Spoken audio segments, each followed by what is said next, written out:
నమస్తే, నేను సిరి. ఏపీలో రాజధాని అయిన అమరావతి గురించి అయితే ఇప్పుడు అంతటా చర్చ జరుగుతుంది. ఏంటంటే అమరావతిని అంతర్జాతీయ ప్రమాణాలతోనైతే తీర్చిదిద్దాలని చెప్పేసి చంద్రబాబు నాయుడు గారు ఒక సంకల్పం చేశారు. సో దాని ద్వారానే ఇప్పుడు అన్ని రకాలుగా అక్కడ ఏదైతే అభివృద్ధి కార్యక్రమాలు జరుగుతున్నాయో అది ఇంకా నెక్స్ట్ ఇంకా అంతర్జాతీయ ఏదైతే దేశాలు ఉన్నాయో వాటికి ధీటుగా అన్నట్టుగానే అక్కడ ప్రణాళికలు సిద్ధం చేశారు. పనులు కూడా అలానే చేస్తున్నారు అన్నట్టు అయితే మరి వార్తలు వస్తున్నాయి. ఇందులో ఎంతవరకు వాస్తవం ఉంది ఏంటి అనే అంశాన్ని మనకు వివరించడానికి మనతో పాటు ఉన్నారు ప్రముఖ సీనియర్ జర్నలిస్ట్ జగదేవ్ గారు. నమస్కారం సార్. నమస్తే సార్, అంటే ఏపీ రాజధాని అమరావతి, కానీ గత 10 సంవత్సరాలుగా ఏపీకి రాజధాని లేదు. కానీ ఇప్పుడు ఏపీ రాజధాని అమరావతి అయిన తర్వాత పనులు, అభివృద్ధి పరంగా పనులు మాత్రం శరవేగంగానే జరుగుతున్నాయి. కానీ ఇక్కడ ఎట్లా చెప్తున్నారంటే అంతర్జాతీయ ప్రమాణాలతో చేస్తున్నారంటే మరి నిజంగా అది సాధ్యమయ్యే పనులేనా? అంటే అంతర్జాతీయం అంటే మామూలు విషయం కాదు, కొన్ని కోట్ల ఖర్చు ఉంటుంది. అంత చేయాలంటే కూడా మనకి మనుషుల సమూహం కూడా చాలా వరకు కావాలి. ప్రతిదీ కూడా డబ్బుతో కూడిందే కావచ్చు, పని చాలా వరకు ఉంటుంది. సో ఇదంతా కూడా అంటే ఇంత కరెక్ట్గా చేయడానికి మన అంతర్జాతీయ ప్రమాణాలను చెప్పడానికి లెవెల్ అయిపోతుందా, కరెక్ట్గా తూగుతుందా లేదా, అసలు ఏంటి? అంటే అంతర్జాతీయ ప్రమాణాలు అని అంటే నాకు అంటే చిన్న ఎగ్జాంపుల్ చెప్తూ స్టార్ట్ చేస్తాను మీరు అడిగిన క్వశ్చన్కి.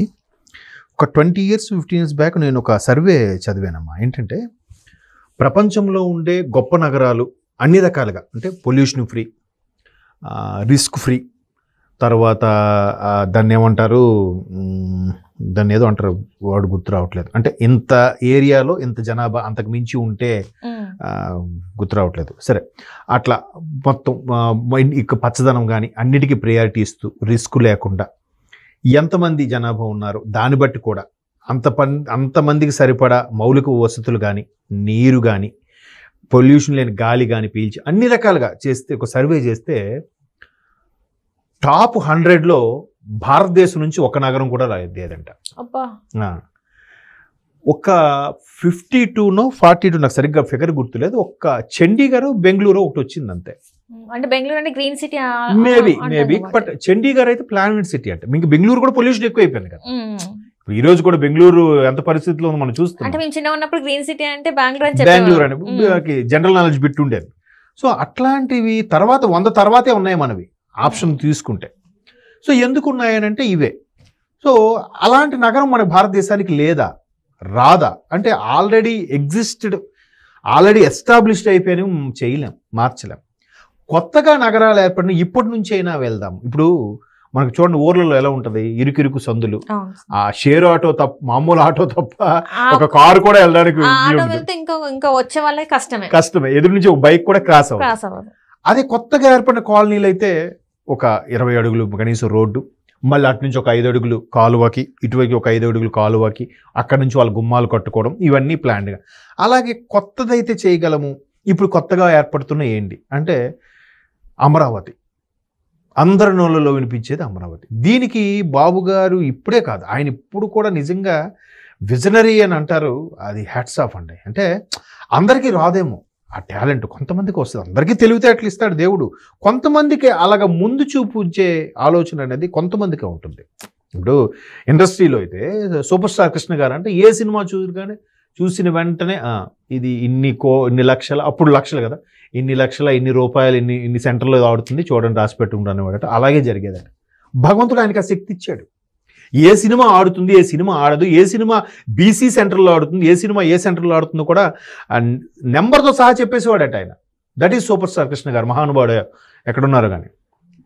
అంటే అంత టాలెంట్ కొంతమందికి ఇవ్వడు దేవుడు, కొంతమందికి ఇస్తాడు. సో ఈయనకి ఏంటంటే అప్పట్లో 99 టైంలో బిల్ క్లింటన్ గారిని ఎవరినో పిలిపించారు, తర్వాత పెద్ద పెద్ద హేమీలు వచ్చారు, హైటెక్ ఆ టవర్స్ కట్టి విజన్ 2020 అన్నాడు. అందరూ అప్పటికి ఎవరికి సాఫ్ట్వేర్ అంటేనే తెలియదు. ఎవరికి సాఫ్ట్వేర్ అంటే ఏంటి, అందులో ఒక డెవలపరు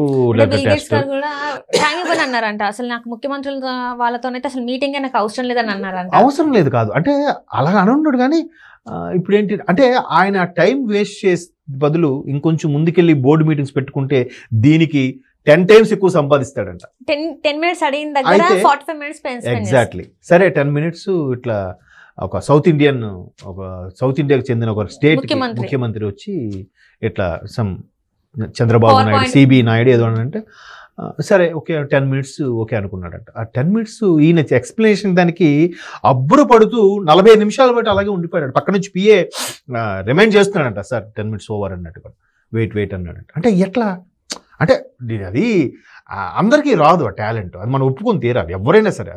మనిషి వ్యక్తిత్వము వాడు రాజకీయ పరంగా అది పక్కన పెట్టండి, రాజకీయ పరంగా మనకు సంబంధం లేదు ఇక్కడ.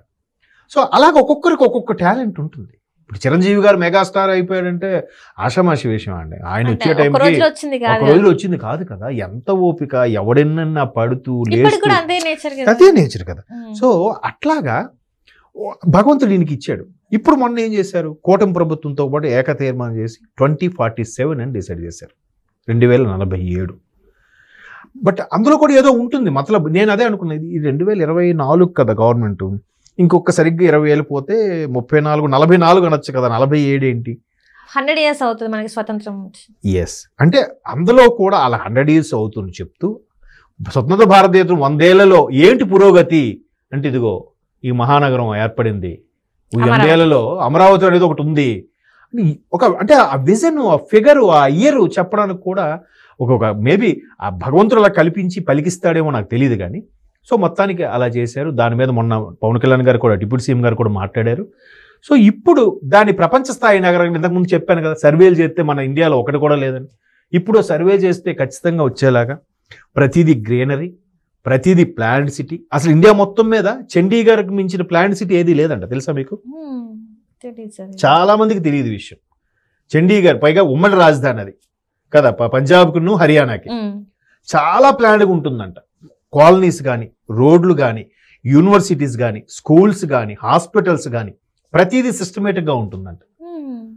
అంటే ఇప్పుడు మళ్ళీ కొత్తగా డెవలప్ అయిన సిటీ అయితే మరి ఎలాగా మనకు తెలిసిందే కదా, మారాల్సింది మళ్ళీ ప్రజలే అక్కడ చెప్పేది కూడా. ఇప్పుడు హైడ్రా వాళ్ళు చేస్తున్నారంటే మనలో ఒకడే కదా పర్మిషన్ ఇచ్చింది, మనలో ఒకడే అమ్మింది, మనలో ఒకడే డాక్యుమెంట్ రెడీ చేసింది. మారాల్సింది ప్రజలు, అక్కడ రాజకీయ నాయకులని అధికారులు అనుకునే పనే లేదు. సో అట్లాగా చండీగఢ్ ఒకటి ఓ మోస్తరుగా ఉంది అంతే, మిగతా అంటే ఏమీ లేవు. సో ఇప్పుడు అమరావతిని గర్వంగా చెప్పుకునేలాగా ఎవడు చేశాడంటే, పలానా టైంలో ఇప్పుడు చంద్రబాబు నాయుడు చేశారా అని ఆయనకి ఆ తపన ఉంది. బాబు గారు వచ్చారు చేశారు. జనరల్గా ఎవడైనా ఏముంటుంటే మన మార్కు క్రియేట్ చేసే పడాలి, అది అలాగే అందరికీ ఉంటే అందరూ బాగా చేస్తారు, అంతే కదా. సో అలాగ వచ్చినప్పుడు ఏంటి, ఇప్పుడు విదేశాల్లో అంటే ఎలాగా పైప్ లైన్ మనకి ఎలాగైతే ఒక నుంచి వచ్చి వస్తుందో, గ్యాస్ కూడా మన ఇంట్లో సిలిండర్ ఉంటే ఇప్పుడు చూడండి పలానా దగ్గర పేలింది, ఎక్కడ ఇది అయిందని మనం వింటున్నాం. అలాగే రిస్క్ లేకుండా ఎక్కడో అవుట్ కట్స్లో ఒక పెద్ద ట్యాంకర్లా పెట్టుకోవడం, అక్కడి నుంచి పైప్ లైన్, గ్యాస్ లైన్. ఇప్పుడు ఆల్రెడీ అమెరికా లాంటి డెవలప్డ్ కంట్రీస్లో ఆ కాన్సెప్ట్ ఉంది. మనం కరెంట్ బిల్లు, ఎలక్ట్రిసిటీ బిల్లు అలా కడుకుంటున్నాం, గ్యాస్ బిల్లు కూడా అలాగే వస్తుంది, పే చేసుకుంటాం. అప్పుడు దానికి ఒక పైప్ లైన్ ఉంటుంది సెపరేట్గా. సో అట్లాంటి పైప్ లైన్లు ఎంత కన్జ్యూమ్ చేసాం ఏంటి అనేది అంతే. మరి ఇప్పుడు కేబుల్స్ చూడండి, రోడ్డు మీదకి వెళ్తే ఎక్కడికెక్కడ హ్యాంగింగ్, కొన్ని దగ్గర అయితే క్లమ్జీగా ఉంటుంది. ప్రతిసారి జిహెచ్ఎంసీ కమిషనర్ లేకపోతే ఏ మున్సిపల్ కమిషనర్ మీటింగ్ పెట్టడం, బాబు తీసేయండి విశ్వనగరం అంటున్నాము, అది ఇది హైదరాబాద్ ఎన్నిసార్లు పెట్టినా ఎవరు వినరు, ఎవరు మారరు, ఎవరు అంటే చేసే పరిస్థితి కూడా కాదు. అది కట్ చేస్తే మన ఇంటికి నెట్ రాదు, మనం ఫోన్ వాడుకోలేం కదా. సో అలాగ లేకుండా under ground cable, under ground drainage, ప్రతిదీ ఒక అంతర్జాతీయ ప్రమాణాలు అంటే ఇవే. ప్రతి చదరపు అడుగులకి, ప్రతి చదరపు మీటర్లకి ఎంతమంది నివాసం ఉండాలి, దానికి తగ్గట్టు ఎన్ని చెట్లు ఉండాలి, ఎంత గ్రీనరీ ఉండాలి, ఎక్కడెక్కడ ఇళ్ళ మధ్యలో ఏ పార్కులు ఉండాలి, చిల్డ్రన్స్ పార్కులు ఏమి ఉండాలి, వాషన్ పార్కుల టైపులు ఏమి ఉండాలి, అలాగే రకరకాల అన్ని ప్లాన్ చేసేదే. అందుకే ఇప్పుడు ఆల్రెడీ నిర్మించుకుంటున్నాం కాబట్టి ఇప్పటి నుంచి అవకాశం ఉందనే తపన పడుతున్నారు. అది మనందరం కూడా సహకారం చేయాలంటే మన వంతు కృషి కూడా ఉండాలి. ఎక్కడెక్కడ తినేసి పడేయడం, ఇష్టాసారంగా బయట పరిసర ప్రాంతాల్లో చాలా మంది దమ్ము కలవడం, దమ్ము పీకడం, ఏవో నోట్లు వేసుకొని కల్లాపేసాడు, రోడ్డు మీద నోటితోనే కల్లాపేస్తాడు. ఇవన్నీ కూడా మన వంతు ప్రయత్నం కూడా చేయాలి. చేసినప్పుడు ఖచ్చితంగా అంతర్జాతీయ ప్రమాణాలతో ఏదైతే అనుకుంటున్నారో, ఏదైతే వచ్చి చేస్తున్నారో, ఇప్పుడు రాబోయే రోజుల్లో ఎలక్ట్రికల్ వెహికల్స్ వస్తున్నాయి. ఎలక్ట్రికల్ వెహికల్స్ వస్తే ఇంక పొల్యూషన్కి తావు ఎక్కడుంది? ఇప్పుడు అరే 6 గంటలు ఛార్జ్ చేయాలట్రా వస్తే ఓపిక పట్టండి అయ్యా. మొదట్లో మొబైల్స్ కూడా ఎలా గుర్తుందా, నేను నైట్ పెట్టేసి పడుకునేవాడిని, తెల్లాలేసి ఛార్జ్ అయ్యేది, అయిందబ్బా ఇవాళ ఇంకో 2 రోజులు వస్తుంది నాకు. ఇప్పుడు అలా లేదుగా, ఇలా పెడితే ½ an hourలో అయిపోతుంది. పవర్ బ్యాంక్, పవర్ ఛార్జెస్ వచ్చేస్తుంది. సో కార్లకి 2 వీలర్స్ కూడా వస్తాయేమో, వస్తాయి ఖచ్చితంగా. ఒకప్పుడు కంప్యూటర్ ఇల్లంత ఉండేదటమ్మా ఈ గదంతా, ఇప్పుడు ఎంత ఉందమ్మా, చేతిలో పట్టుకుని తిరుగుతున్నాం. ఎగ్జాక్ట్లీ. సో అలాంటి చేయాలంటే మన వంతు కృషి కూడా ఉండాలి ఖచ్చితంగా. అదే ఉన్నదాన్ని చేయాలంటే కష్టం. ఇప్పుడు హైడ్రాలా కూల్చివేతలు మళ్ళీ ఆడి మీద వీడి మీద ఆడు మళ్ళీ రాజకీయంగా రంగు పులుముడు ఇవన్నీ అయిపోతాయి. ఉన్నది ఓపెన్ ప్లేస్లో చక్కగా నిర్మించుకుంటున్నాం కాబట్టి ఖచ్చితంగా అంతర్జాతీయ రేపొద్దు ప్రపంచ దేశాలకు కూడా ఎగ్జాంపుల్ అమరావతి అవుతుండడంలో అతిశయోక్తి లేదు. Thank you so much. Thanks.